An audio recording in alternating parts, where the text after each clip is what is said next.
Vamos a nuestra pantallita como de costumbre. Y acá, ahora lo que vamos a ver son los métodos de separación, pero en soluciones, ya me pasé, en soluciones o sustancias puras. ¿Sí? Dice, cuando las propiedades intensivas, ¿se acuerdan lo que eran las propiedades intensivas y extensivas? ¿Alguien se acuerda? Díganme, sí, abran los micrófonos y díganme que sí, por favor. No me dan bolilla, ya van a ver. Ya los voy a agarrar personalmente, pero bueno. No la escuché, profe, ¿qué punto? De las propiedades, si se acordaban de las propiedades intensivas, ¿cuáles eran? Las extensivas depende de la cantidad. Muy bien. ¿Y las intensivas?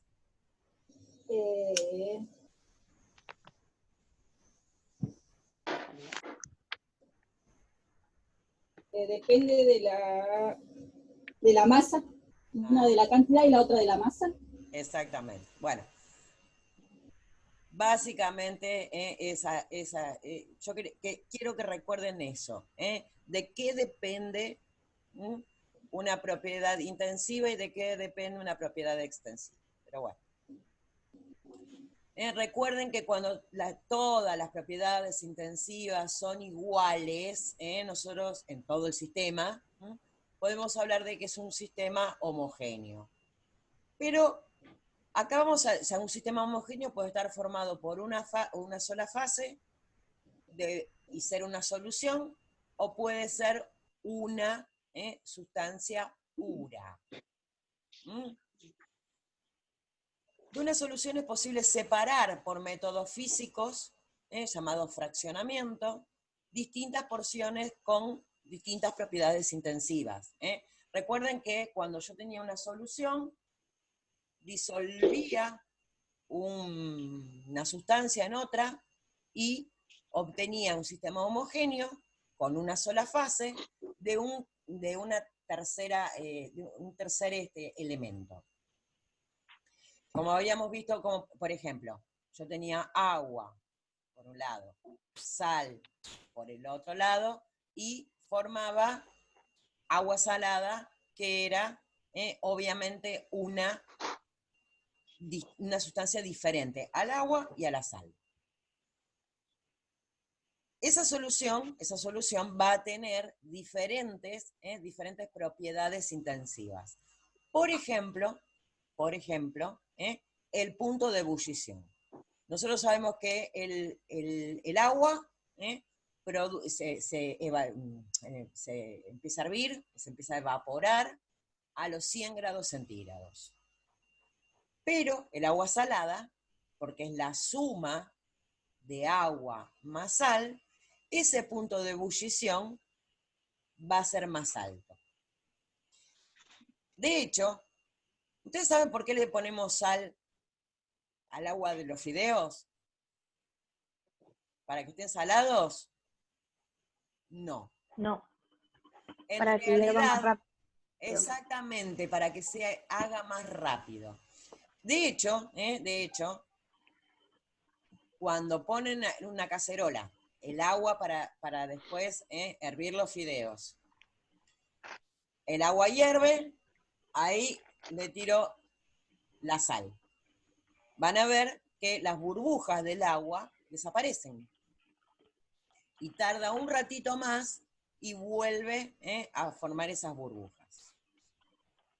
Precisamente porque el punto de ebullición, que es una de las propiedades intensivas, aumentó.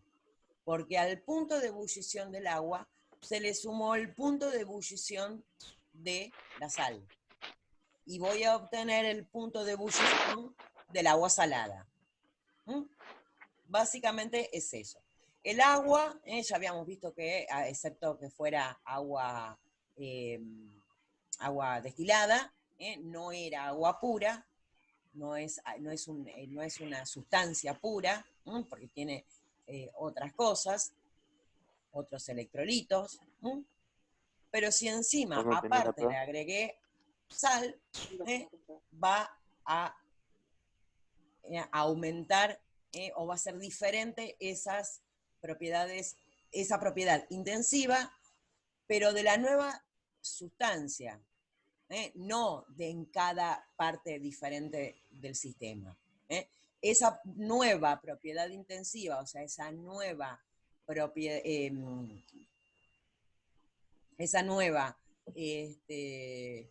ese nuevo punto de ebullición del agua salada, va a ser igual en todas las partes del sistema. ¿En qué diferencio una sustancia pura de una solución? Bueno, precisamente esto. Si yo atravieso, digamos, la solución por alguno de los métodos, que son los que vamos a ver ahora, me va a quedar por un lado uno de los componentes y por el otro lado el otro de los componentes. Que si hubieran estado juntos me hubieran formado un tercer componente. En cambio, la sustancia pura la puedo atravesar por un montón de cosas que o sea, va a seguir conservando todo lo mismo. No voy a volver a obtener esos dos componentes, porque no tenía dos componentes, siempre fue un solo componente. Bien. Dice, si el sistema homogéneo no es fraccionable, o si al intentar fraccionarlo todas las proporciones obtenidas, comparando en iguales condiciones de presión y temperatura, tienen las mismas propiedades intensivas, se trata de una sustancia pura. Acá se los dice bien clarito. Acá siempre les pone como ejemplo el agua, pero recuerden que no, el agua común de la canilla no es una sustancia pura, porque también tiene cloro, tiene sodio, tiene potasio, y no les digo si es agua de pozo. Acuérdense que el agua si es, para que sea una sustancia pura, tiene que ser únicamente agua destilada. Que lo único que tenga sea H2O, hidrógeno y oxígeno. Si no, no. Bien. Y ahora vamos a ver cuáles son los métodos de fraccionamiento de estos sistemas materiales homogéneos. Yo lo puedo hacer por evaporación, que era lo que habíamos hablado antes, que separaba por ebullición, dejaba que la sustancia que fuera más volátil, en este caso, por ejemplo, el agua, que sea más volátil significa que tenga un punto de ebullición más bajo que la otra sustancia. En el caso del agua y la sal, el punto de ebullición del agua es menor que el de la sal. O sea, si yo quisiera poner a hervir, cosa que va a ser medio difícil porque es un sólido, o pasar, mejor dicho, de sólido a gas, primero tiene que pasar por el estado líquido, ¿no? Así pasa, ¿sí o no? ¿Qué opinan? Si yo quiero pasar un sólido a estado gaseoso, ¿primero tiene que atravesar el líquido o no? Sí. ¿Seguros todos? Sí. Para poder pasar un sólido, al menos que fuera la sublimación, lo que vimos antes, para poder pasar un sólido o una sustancia de estado sólido a estado gaseoso, primero tiene que pasar por el estado líquido. Ustedes piensen, acuérdense siempre de los estados del agua, que por ejemplo la podemos encontrar en los 3 estados. La podemos encontrar en el estado ¿Siempre, siempre, profe? ¿Cómo? ¿Siempre, siempre? Siempre, siempre. ¿Madera pasa a estado gaseoso o humo sin pasar al líquido? No. En realidad no, porque ahí, o sea, para que vos la pases no es que pasó a un estado gaseoso. Cuando en la combustión, cuando la madera se quemó, no pasó de estado sólido a gaseoso. El humo es otra cosa, no es madera. Fíjate que con la combustión te pasa de sólido a sólido. La madera que la quemaste pasó a ser ceniza, el residuo, ¿eh? Pero acá es otra cosa. Por eso les decía que, exceptuando algunos componentes, algunas sustancias que se pueden sublimar, ¿no?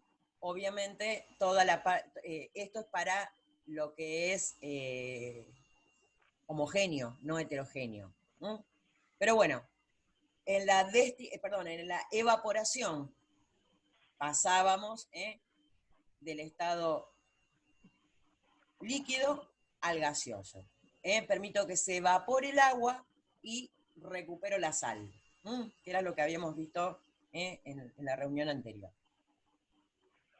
Después también se puede hacer por destilación, los famosos alambiques, que obviamente, ¿qué es lo que hacen? Miren, acá hay un dibujito de un destilador. Dice, suponemos que tenemos una solución de sal en agua, que es un sistema homogéneo, una sola fase. Al calentar la solución en el balón de destilación, que es esta pelotita de acá, los vapores de agua comienzan a ascender. Recuerden que el gas siempre sube. Y al alcanzar el tubo refrigerante, chocan contra una superficie fría y se condensan, recogiéndose el líquido puro en el recipiente colector. Es sencillo, esto es muy sencillo. Yo acá caliento el agua salada. El agua, como es más volátil, tiene un... ¿Estoy? Sí, sí, se escucha. Perdón. Empiezo a calentar, empieza a ascender el vapor del agua.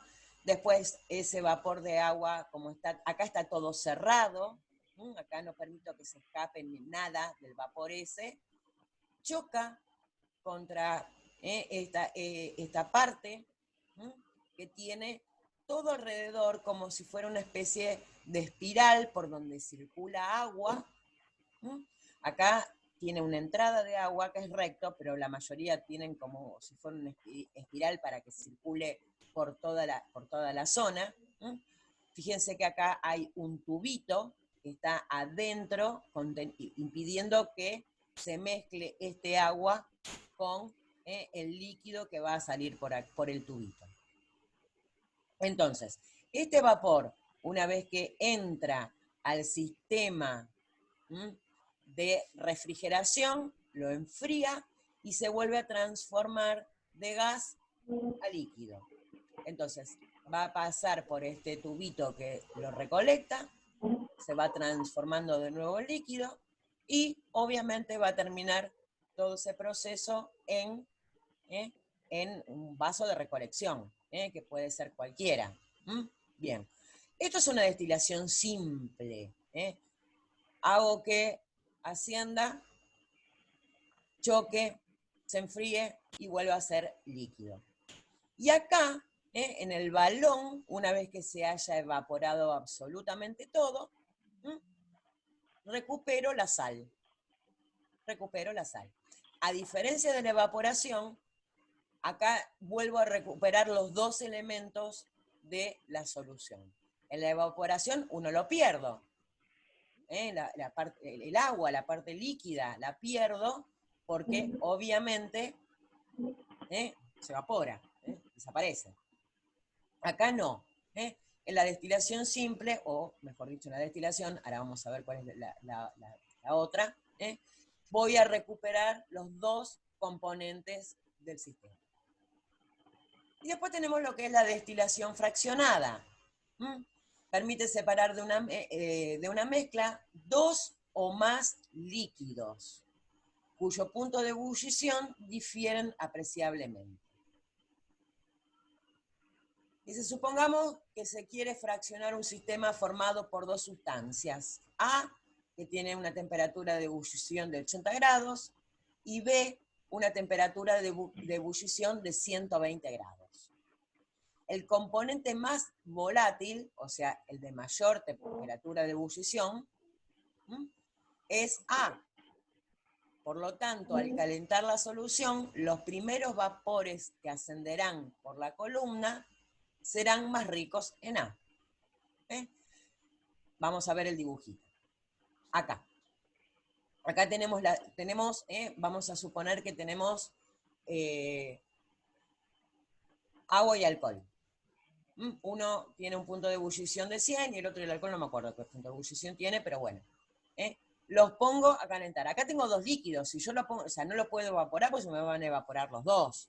De hecho, el alcohol ya saben que se evapora a temperatura ambiente, no hace falta ni siquiera calentarlo. Pero bueno. Entonces, los pongo a calentar, va a empezar a ascender, se va a chocar. Vieron que este sistema, en vez de tener un solo balón, va teniendo dos balones, va teniendo varios balones. Entonces, el gas empieza a ascender. Choca, choca, choca, choca, choca, y se transforma de nuevo en líquido y pasa por los tubitos estos que están a los costados al tercer balón. En el tercer balón pasa exactamente lo mismo, choca, choca, choca, se transforma de nuevo en líquido y vuelve a pasar al último balón, en forma de líquido. Y después el camino siguiente es exactamente lo mismo. Vuelve a entrar al refrigerante, al tubo refrigerante, que lo vuelve a condensar, vuelve a generar líquido, vuelve a generar líquido, y termina desagotándose en un vaso o un recipiente colector. En realidad la diferencia que hay entre la destilación simple y la destilación fraccionada es precisamente para poder separar dos líquidos diferentes, dos líquidos diferentes de una solución. Recuerden que las soluciones yo puedo tener también dos líquidos, un sólido y un líquido, o dos sólidos, un líquido, dos líquidos, un sólido y un líquido, pero que están todos fusionados formando una tercera, cuarta, quinta sustancia. Y que todas las partes de ese sistema van a seguir manteniendo esto de las propiedades intensivas. Pero por este método yo puedo separar, y por ejemplo, habíamos dicho que teníamos agua y alcohol. Bueno, en el vasito recolector voy a obtener uno de los líquidos y en el balón voy a obtener el otro de los líquidos. Básicamente es eso. Recuerden que la destilación me permite separar dos componentes de una solución. Si es simple, era porque tenía una solución formada por un sólido y por un líquido. Si es fraccionada, voy a poder obtener dos líquidos de esa misma solución. Bien. Otro de los métodos que tenemos de separación de fases con respecto a sistemas homogéneos es la cristalización. Este método se usa también como método de purificación, cuando lo que interesa es recuperar es un sólido que se encuentra disuelto en un líquido. Calentando la solución se evapora parte del solvente. Los cristales del sólido comienzan a formarse luego de enfriar la solución y dejarla en reposo. Vuelvo a repetir, esto sería como una especie siguiente, como una especie de paso siguiente a la evaporación. Con la evaporación, yo saco el líquido, y recupero el sólido. Pero para poder recuperar ese sólido tengo que esperar que se cristalice, que vuelva a formar esa formita. Básicamente es eso. Bien. Desecación. Y se puede considerarse también como un método de purificación, mejor que como método de fraccionamiento. Suelen aplicarse para purificar sales u otras sustancias que tienen tendencia a hidratarse. Muchos compuestos químicos están normalmente hidratados, sin embargo, se pueden eliminar las moléculas de agua de muchos cristales hidratados por calentamiento o usando otros compuestos que tengan mayor afinidad por el agua, conocidos como sustancias desecantes o deshidratantes. Bien, acá vieron que como les dice acá, la mayoría de las sustancias pueden estar en estado líquido y yo las necesito en estado sólido. Entonces, ¿qué es lo que hago? Bueno, le aplico una sustancia desecante, deshidratante, que hace que le retire el agua, le saque el agua y lo deseco. Una de las cosas así que podemos ver en forma común, ¿vieron esas flores disecadas o las frutas disecadas? Esas por lo general, las frutas disecadas, que después, digo las frutas porque es algo que lo podemos ver siempre. Está en estado natural, la fruta tiene líquido. La fruta, si yo la deseco, me queda la pasa de uva o cualquier otra cosa, cualquier otra pasa, y tengo la parte sólida, pero sin tener la parte líquida. Básicamente es eso. Obviamente todo esto de las frutas no se hace con sustancias deshidratantes, se hace por lo general con calor, que lo evaporan, y por eso también les cambia un poco la forma, y todo ese tipo de cosas. Pero básicamente ahí lo podemos ver, ahí lo podemos encontrar. Bien. En cambio, en la sustancia química yo le puedo aplicar tranquilamente un desecante, un deshidratante, como para que pueda obtener esa sustancia sin el agua. Otra de las cosas, ¿vieron esas pelotitas que vienen en sobrecitos que están por lo general adentro de los bolsos, adentro de las carteras cuando los compramos? Bueno, eso no es otra cosa que el famoso silica gel, no es otra cosa que un desecante. Un desecante que obviamente lo que hace es absorber el agua, absorber la humedad para impedir que esa bolsa, esa cartera, lo que fuere, se llene de moho y se ponga feo. Y a ver qué otra cosa más se me ocurre. Bueno, no se me ocurre ninguna más. Calcinación es otro de los métodos. También es un método de purificación. En este caso, las sustancias a purificar se calientan a altas temperaturas sin que se produzca la descomposición de la misma, que era lo que pasaba, lo que preguntabas vos, Mauro, que la madera, acá cuando la madera se quemó, dejó de ser lo mismo.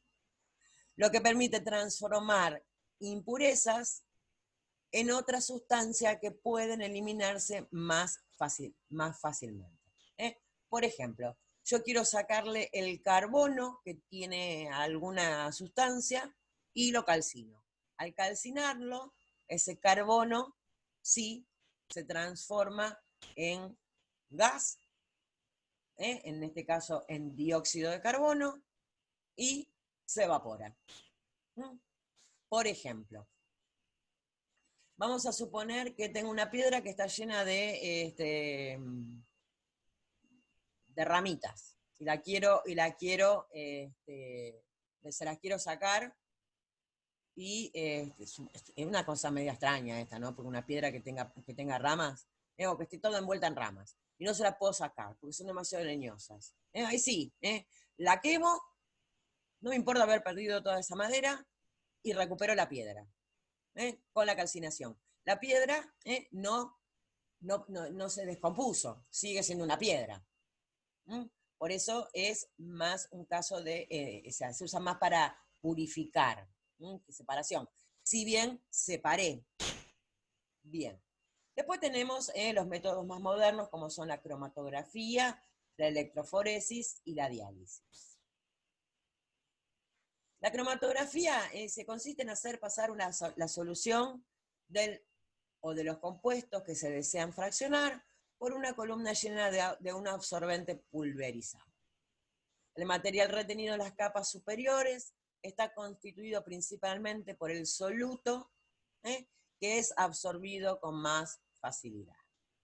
Es algo muy similar a lo que es, la cromatografía es muy similar a lo que es la destilación, nada más que acá voy a tener compuestos sólidos, o no líquidos. Básicamente es algo así. Y obviamente tiene el que sea el sólido que sea más absorbible, va a estar separado del que sea menos absorbible. Muchos no se preocupen por esto. Lo de la electroforesis es lo que vimos antes.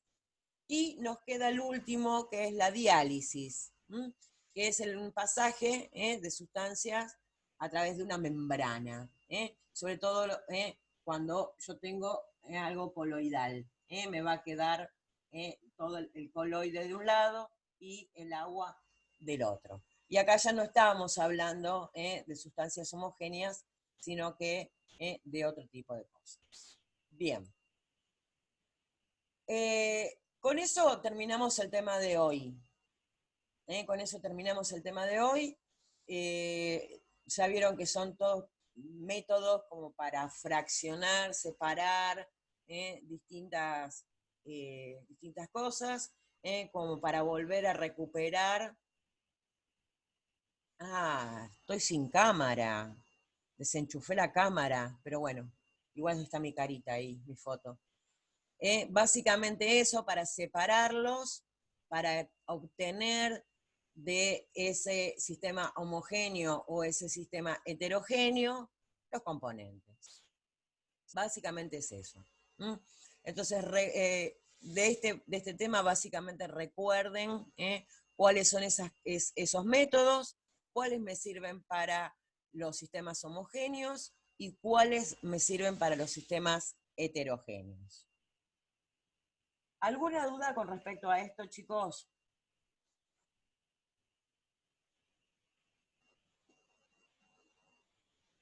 Me está hablando Karen que ya la tienen a Marcela.